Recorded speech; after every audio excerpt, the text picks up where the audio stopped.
We talked about payroll and how some of the Cadillac companies charge so much and just the amount because you're a boutique. Boutique often means you're more expensive, but because you don't have the overhead, you can save a lot. Yes. I think when we go in and evaluate some of these companies that maybe they're coming from a PEO, a professional employer organization. And what that means is they're under an umbrella, someone else's EIN, and they're shared employment. So those employees under that employer are actually under that PEO as a employer. So it becomes really expensive because I think companies think, well, they're going to protect me. It's their liability. And that's not exactly how it works.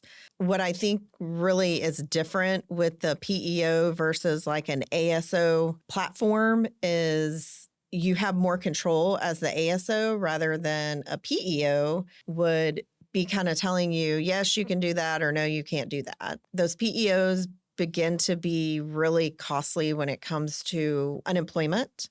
So unemployment percentages will typically go up. And a lot of times too, what's interesting is when we're talking to these clients or prospects, they don't even know if they're with a PEO. Yeah. How would you know if you're a PEO or a ASO? Who knows that? A lot of times they don't know Okay. until they try to get out and say mid-year, right? If you're trying to change providers. Providers of payroll. Yes. Okay, so this is your payroll service provider. Yeah, and Got HR as well. So Okay. PEO offers everything. Oh, all the benefits Right. and stuff as well. Got it. So if you're trying to change the end of a quarter and you're going to your current payroll provider and maybe being in a PEO and saying, well, can you provide me, all of my records from January to, September, the end of September.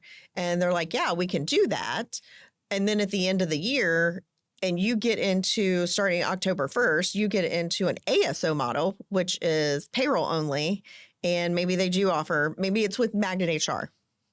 And you get in October 1st through December, you're getting a W-2. Those employees are getting a W-2 from that PEO from January through the end of September. And then from October 1st through the end of December, you're getting it from your own employer as a standalone ASO. A lot of companies don't understand that. It's confusing. So they'll get two W-2s, Yeah. one for one half of the year, Right. one for the rest. Because they worked for the PEO, technically. Companies don't realize that.